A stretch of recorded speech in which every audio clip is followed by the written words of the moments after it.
Battery test. Vertical jump battery test की ऐसी गतिविधि का हिस्सा है जिसका प्राथमिक लक्ष्य आमतौर पर अधिकतम संभव ऊंचाई तक पहुंचना होता है। इसमें यह आकलन किया जाता है कि प्रतिभागी खड़े खड़े कितने मीटर ऊंचाई तक कूद सकते हैं। बैटरी टेस्ट की इस प्रक्रिया में मेजरिंग स्केल की जरूरत पड़ती है। अगर मेजरिंग स्केल उपलब्ध नहीं है तो दीवार पर मेजरिंग टेप की मदद से स्केल बनाया जा सकता है।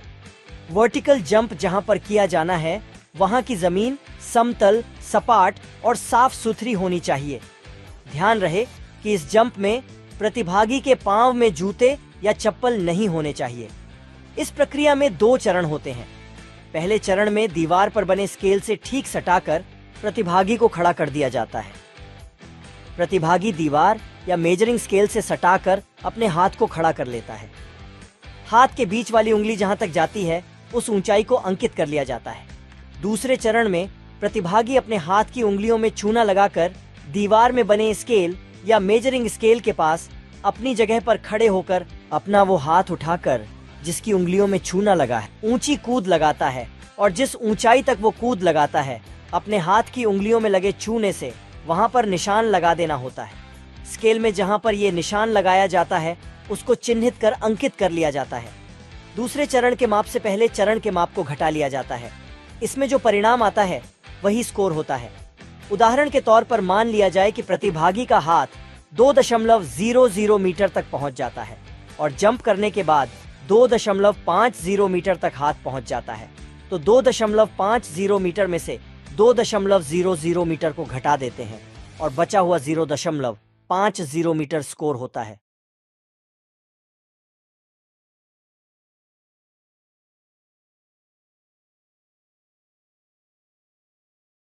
Battery test.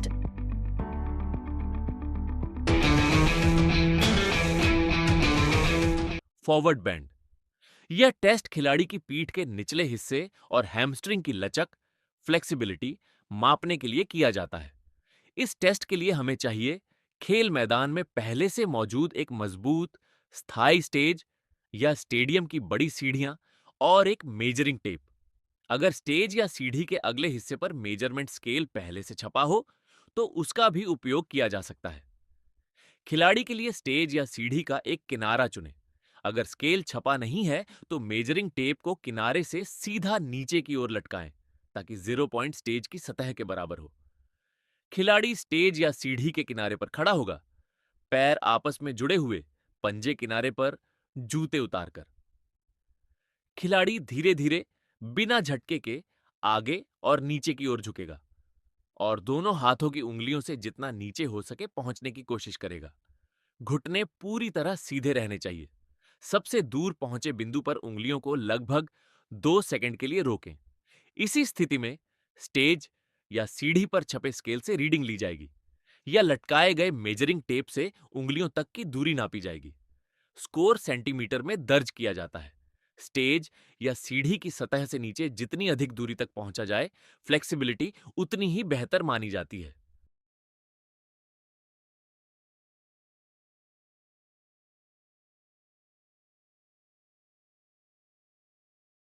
Battery test.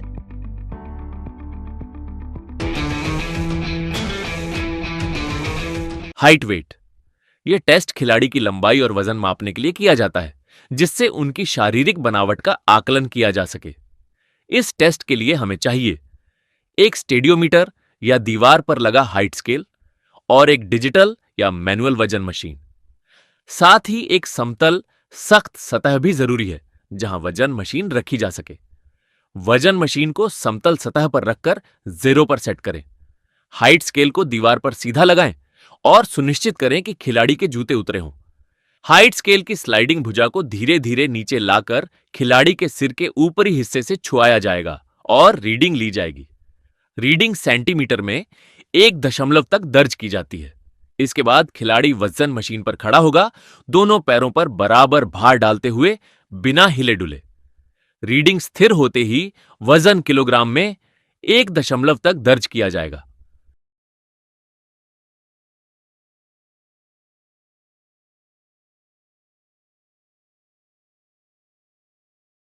Battery test.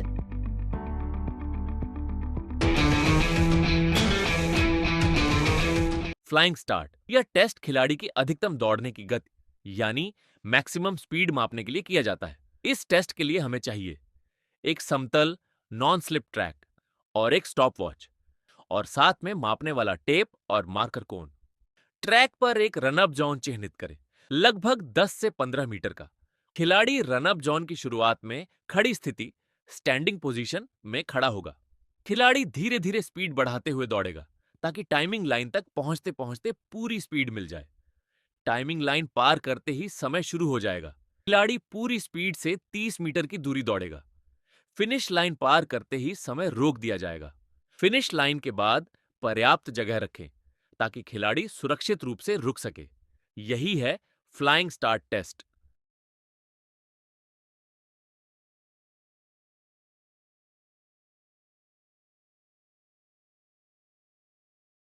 Battery test. Standing broad jump. इस बैटरी टेस्ट की प्रक्रिया में प्रयुक्त होने वाले उपकरण की बात करें तो इसमें मेजरिंग टेप की आवश्यकता पड़ती है। इसके साथ ही जमीन पर लकीर खींचने के लिए छूने की जरूरत होती है। इस बैटरी टेस्ट प्रक्रिया से यह आकलन किया जाता है कि प्रतिभागी खड़े खड़े आगे की ओर कितनी दूर तक छलांग लगा सकता है। स्टैंडिंग ब्रॉड जंप में इस बात का ध्यान रखा जाना चाहिए कि जहां से जंप होगा वो जगह तो समतल होनी चाहिए, पर जहां पर जंप फिनिश होने वाला है वहां के आसपास की जमीन पर बालू या बलुआही मिट्टी भर देना चाहिए। इसकी वजह यह है कि अगर फिनिशिंग पॉइंट की जमीन पर बालू या बलुआही मिट्टी नहीं हुआ तो प्रतिभागी को चोट लगने का खतरा हो सकता है। इस प्रक्रिया में भी प्रतिभागी बिल्कुल हल्के कब्जों में होने चाहिए। यह ध्यान रहे कि प्रतिभागी को अपने पैरों को फैलाकर सीधा खड़ा होना है। प्रतिभागी के पैरों के बीच की दूरी अपने कंधे की चौड़ाई के बराबर होनी चाहिए। यहाँ इस बात का ध्यान भी रखा जाना चाहिए कि जंप के दौरान प्रतिभागी के दोनों पांव एक साथ लैंड होने चाहिए। एक साथ लैंड नहीं होने की स्थिति में जो पांव पहले जमीन पर पड़ेगा उसी के गड्ढे या निशान के हिसाब से माप किया जाएगा। अब माप की बात करें तो जैसा कि हमने आपको पहले ही बताया था, फिनिशिंग पॉइंट पर बालू या बलुआही मिट्टी डाली जाएगी। प्रतिभागी की एड़ियों से जो निशान या गड्ढा बनेगा उसके प्रारंभ से लेकर जिस पॉइंट से खिलाड़ी ने छलांग लगाई है उस पॉइंट तक माप लिया जाता है और ये माप सेंटीमीटर में अंकित किया जाता है।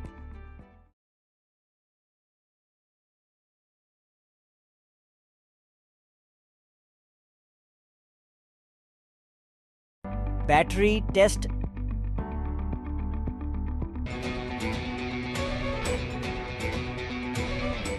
दस metre shuttle run. Battery test के दौरान प्रतिभागियों को 10 मीटर शटल रन की प्रक्रिया पूरी करनी होती है।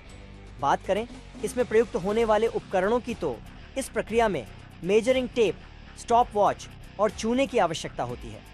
जिस स्थान पर शटल रन कराना है वो स्थान समतल और स्वच्छ होना चाहिए। दौड़ पूरी तरह से स्टैंडिंग पोजीशन में होना चाहिए। प्रतिभागी के पांव में शूज बेहतर परिणाम दे सकते हैं। प्रतिभागी को बिल्कुल हल्के और आरामदायक कपड़ों में होना चाहिए। इस प्रक्रिया में एक निश्चित दूरी के बीच एक छोर से दूसरी छोर तक 6 बार दौड़ लगानी होती है। दोनों ही छोर पर चूने से लाइन बना ली जाती है। इन्हीं दो बिंदुओं के बीच शटल रन पूरा कराया जाता है। दौड़ की शुरुआत पहले छोर यानी स्टार्टिंग लाइन से होती है। प्रतिभागी दूसरी छोर तक दौड़ कर जाता है, लाइन छूकर वापस आता है और फिर वापस स्टार्टिंग लाइन छूना होता है। अप एंड डाउन की ये प्रक्रिया 6 बार चलती है। 6वीं बार यानी अंतिम बार के दौर में स्टार्टिंग लाइन को टच नहीं करना होता है बल्कि उसे पार कर जाना होता है, यानी कि दौर के अंत में स्टार्टिंग लाइन ही फिनिशिंग लाइन हो जाती है। प्रतिभागी ने इस दौर को कितने सेकंड में पूरा किया है उसके आधार पर ही स्कोरिंग होती है।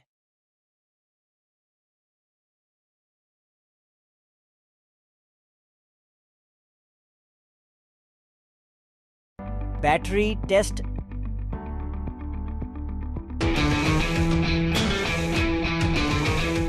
फॉरवर्ड बेंड यह टेस्ट खिलाड़ी की पीठ के निचले हिस्से और हैमस्ट्रिंग की लचक, फ्लेक्सिबिलिटी मापने के लिए किया जाता है।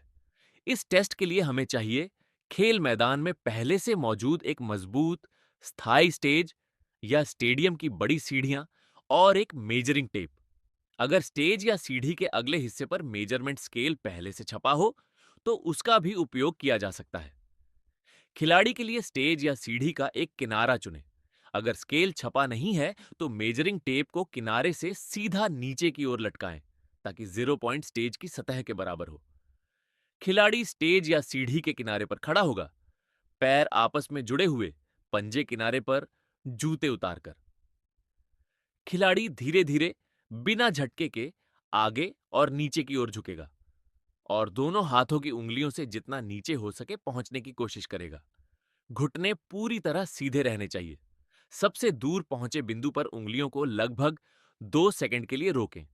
इसी स्थिति में स्टेज या सीढ़ी पर छपे स्केल से रीडिंग ली जाएगी या लटकाए गए मेजरिंग टेप से उंगलियों तक की दूरी नापी जाएगी। स्कोर सेंटीमीटर में दर्ज किया जाता है। स्टेज या सीढ़ी की सतह से नीचे जितनी अधिक दूरी तक पहुंचा जाए, फ्लेक्सिबिलिटी उतनी ही बेहतर मानी जाती है।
सेक्शन में टीम में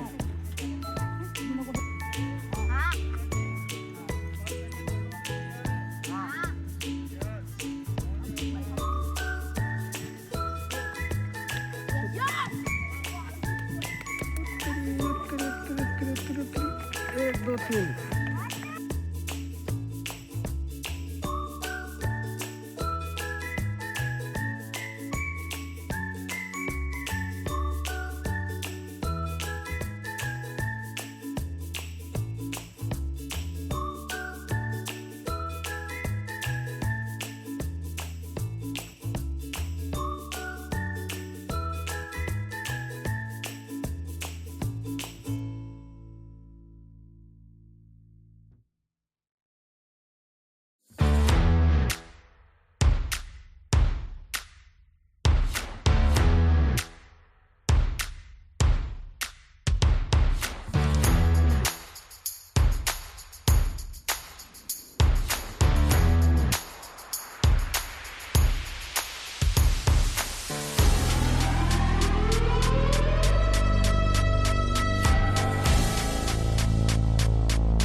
सेकंड बराबर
लेमन